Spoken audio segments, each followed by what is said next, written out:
ایک بات آپ سے کہوں، آپ کچھ چونک جائیں گے. حضور نے کبھی زکوٰۃ دی؟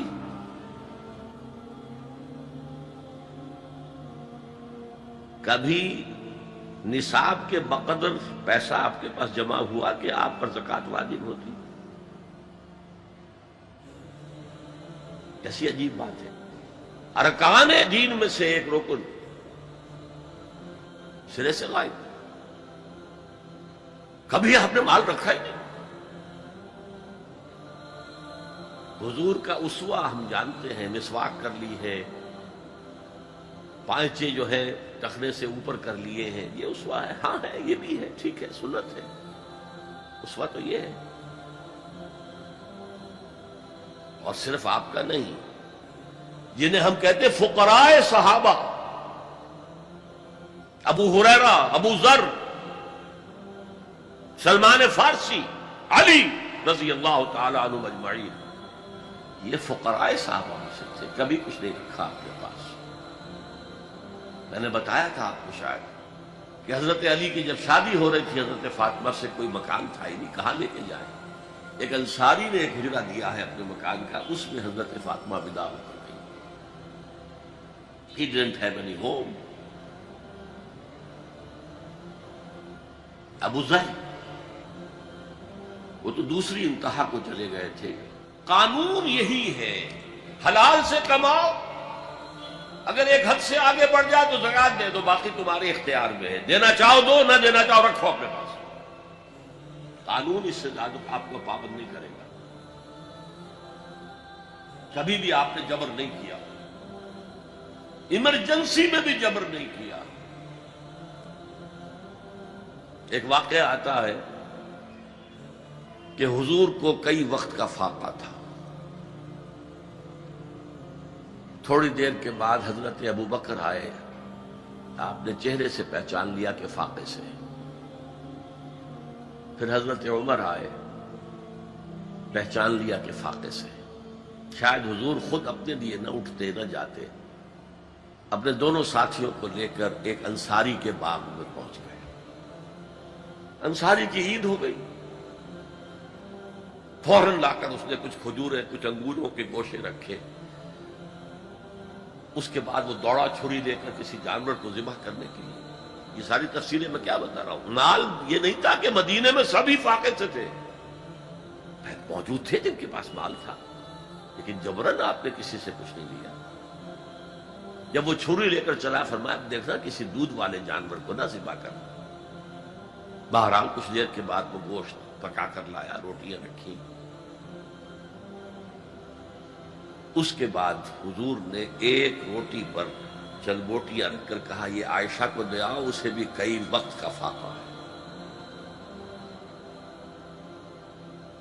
اور پھر حضرت عمر کی طرف رخ کر کے کہا عمر یہ ہیں وہ نعمتیں جس کا حساب دینا پڑے گا اللہ کے. وَأَمَّا بِنِعْمَةِ رَبِّكَ فَحَدِّثْ، اور یہ جو فرمایا گیا الہاکم التکاثر میں، نعمتوں کا حساب لیا جائے.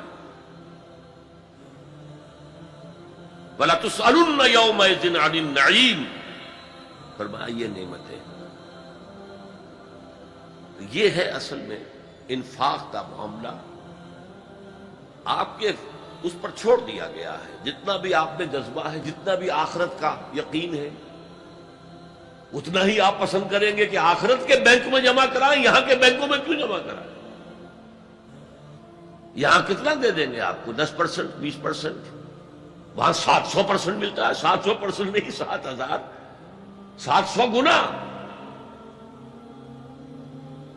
Why to keep it in these banks؟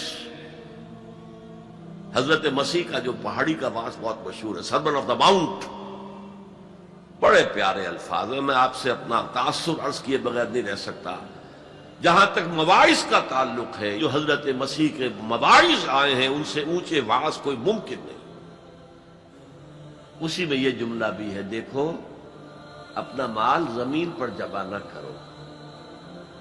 جہاں چوری بھی ہوتی ہے ڈاکہ بھی پڑتا ہے، کیڑا بھی خراب کرتا ہے. آسمان پر جمع کرو جہاں نہ چوری کا اندیشہ نہ ڈاکے کا خوف، نہ کیڑا خراب کر سکے۔ اس لیے کہ میں تم سے سچ کہتا ہوں کہ جہاں تمہارا مال ہوگا وہیں تمہارا دل ہوگا۔ مال یہاں ہوگا تو دل اٹکا ہوا ہوگا، اور فرشتے اس طرح گھسیٹ کر کھینچیں گے آپ کی جان کو جیسے کہ سیخ پر سے کباب کھینچا جاتا ہے۔ اور اگر دل وہاں لگا ہوا ہے جس کے لاکھوں کروڑوں ڈالر سوئس بینکس میں جمع ہے، اسے کہا جائے نکل جاؤ پاکستان سے، اسے کوئی تکلیف ہوگی؟ نکل جاؤ فلاں ملک سے، ملک بدل کرتے تم، کیا تکلیف؟ میرے بینک کے اندر پیسے ہیں۔ البتہ جس کا باہر کچھ نہ ہو اسے اگر یہ دی جائے سزا تو اس کی تو جان پر بن جائے گی۔ تو یہ ہے انفاق کا معاملہ۔ اس میں یہ دو جو ہے، ایک قانونی سطح ہے، قانونی سطح یہ کہ حلال ذریعہ حرام نہ ہو، سود نہ ہو، جوا نہ ہو، فحاشی کو ذریعہ نہ بنایا جائے، منشیات کو ذریعہ نہ بنایا جائے کمائی کا، اور جو بھی آپ کے پاس ہے آپ نصاب کی سطح کے اوپر آ گئے تو 2.5% زکوٰۃ دے دو۔